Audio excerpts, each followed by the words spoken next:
Market के चलने का सर एक नियम है, रूल है। बिना रूल के तो साइकिल भी नहीं चलती।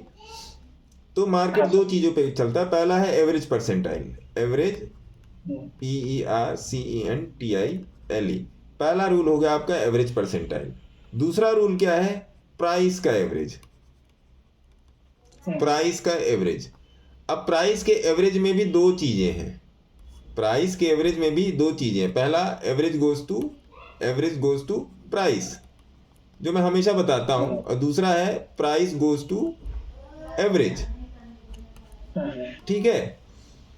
अब ये तीन रूल हैं मार्केट में। इसके अलावा भी और भी बहुत सारी चीज़ें हैं, लेकिन ये तीन मेन हैं। तो अगर आप इन तीन चीज़ों की एक थॉरो स्टडी करते हैं, थॉरो स्टडी हम्म, करते हैं, तो ये पता चलता है कि इन तीन चीज़ों की स्टडी आपको एक ऐसी मार्केट में एंट्री देती है जो आपकी रूट्स में एंट्री हो जाती है। रूट्स मतलब जहाँ से वो स्टॉक मान लीजिए यहाँ पर ऐसे ऐसे कर रहा है और यहाँ से ही भगेगा तो आपको यहीं पर एंट्री मिलेगी, है ना। ये अलग चीज़ है, प्राइस का एवरेज अलग चीज़ है। ये दोनों डिफरेंट डिफरेंट चीज़ें हैं, इसको कभी भी एक मत मानिएगा। ये दोनों ही ठीक है सर। डिफरेंट है।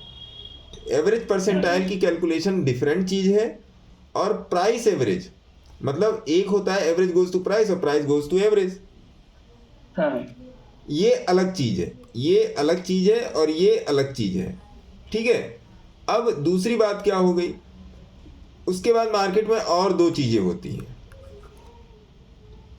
एक होता है डायनामिक, DYNA, डायनामिक सपोर्ट और रेजिस्टेंस, है ना। ठीक है सर।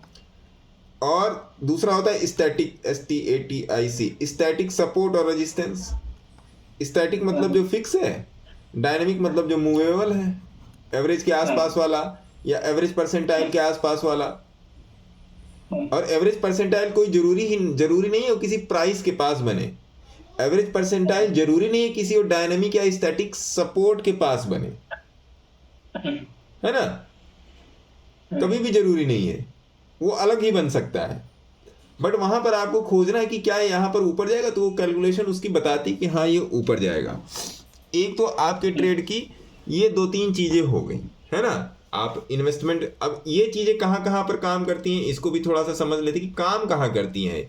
ये चीज़ें आपके इंट्राडे में काम करती हैं, ये चीज़ें आपके स्विंग में काम करती हैं, ये चीज़ें आपके पोजिशनल, जिसको आप इन्वेस्टमेंट भी बोलते हैं, उसमें काम करती हैं, है ना।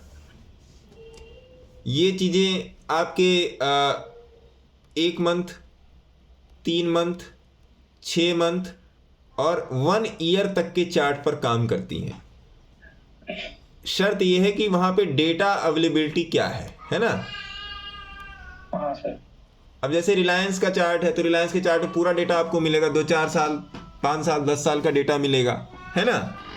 लेकिन अभी जो स्टॉक लिस्टेड हुए होंगे साल भर में, तो उनके 6 महीने का चार्ट बनेगा ही नहीं। 3 महीने के चार्ट में उनकी 3-4 कैंडल बनेगी, तो वहाँ पे डेटा बार्ड करे आता है। वहाँ पे जो डेटा है सर, बार्ड करे आता है डेटा, मतलब डेटा अवेलेबिलिटी नहीं होती। उस नॉन अवेलेबिलिटी ऑफ डेटा को, नॉन अवेलेबिलिटी ऑफ डेटा को हम लोग एवरेज परसेंटाइल से, जैसे मैं देखता हूँ तो मैं एवरेज परसेंटाइल से देखता हूँ, है ना। ठीक है। एक आपका कॉन्सेप्ट हो जाता है हाइपरकेशन। मैं आपको अभी बस जस्ट मैं आपको एक ओवरलुक दे रहा हूँ। हाइपरकेशन, हाइपरकेशन में आप 1 मिनट के टाइम फ्रेम से आप 1 महीने का टाइम फ्रेम रीड करते हो।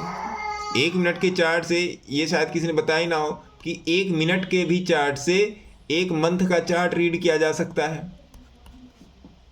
ये अच्छा किसी को सर। नहीं पता है ना। कि भैया अगर 1 मिनट पे अगर कुछ हो रहा है तो 1 मंथ पे क्या हो रहा होगा। ये तो एक तरीके से समझिए लगभग थोड़ी सी गड़बड़ बात हो गई। भैया 1 मिनट का चार्ट 1 महीने को कैसे, 1 महीने के चार्ट को रीड कैसे करेगा, या क्या डेटा एनालिसिस है। तो एक एक सब्जेक्ट ये भी है, आप इसमें लिख लीजिए। हाइपरकेशन आप अपनी डायरी में लिख लीजिएगा, ये मैं इस पर आऊँगा, हाँ सर। है ना। क्योंकि ये बड़ा ही एडवांस कॉन्सेप्ट है, बहुत ही एडवांस ठीक है सर। कॉन्सेप्ट है। ये आपको ट्रेडिंग में सहायता नहीं देगा, लेकिन it's all about how to trade. ये आपको बता देगा। तो जब हाउ टू ट्रेड को इसने सेटिस्फाई कर दिया तो आपकी ट्रेडिंग क्लियर हो गई ना साहब। गलत बोल रहा हूं? हाँ सर ठीक है। बताइए।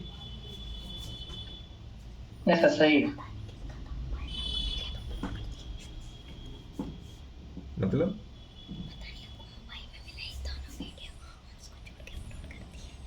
ठीक है साहब, ये चीज है। ठीक है। हाइपरकेशन आप लिख लीजिएगा, मेरे को याद दिलाइएगा कभी, है ना।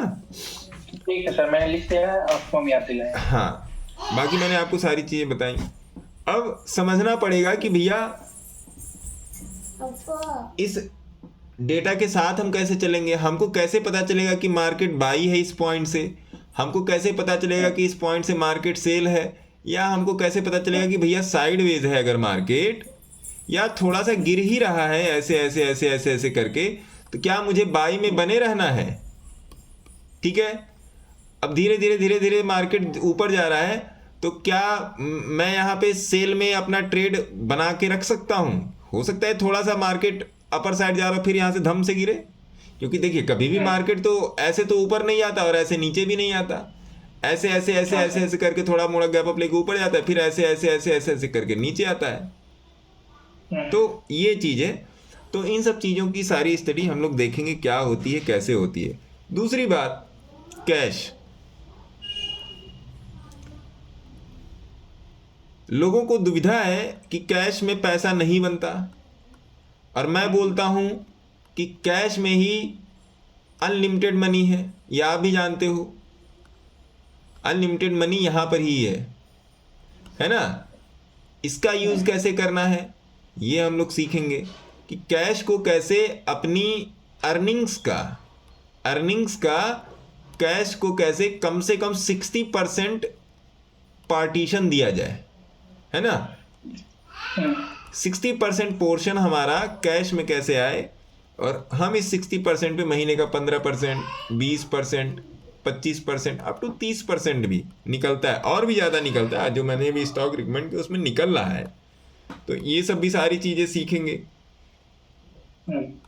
तो अभी हम लोगों ने मोटा मोटा जितना पॉइंट डिस्कस किया, जितना भी मेरे दिमाग में आया बताया, उसमें उन सब को करने के पहले सबसे पहले हम लोग को ये जानना है कि भैया हमको व्हाट नॉट टू डू, ये बड़ा क्वेश्चन है कि क्या नहीं करना है, क्या नहीं करना है। ये यक्ष प्रश्न है, यक्ष प्रश्न है साहब ये, कि अगर मुझे ये मालूम हो जाता है कि क्या नहीं करना है तो मेरी सारी प्रॉब्लम ही सॉल्व हो गई, फिर मैं वही करूंगा जो मार्केट बताएगा ना सर। हाँ सर। तो ये सब सारी चीज़ें, तो इन सारी चीज़ों को हम लोग पॉइंट वाइज सीखने, समझने और अडॉप्ट करने की कोशिश करेंगे।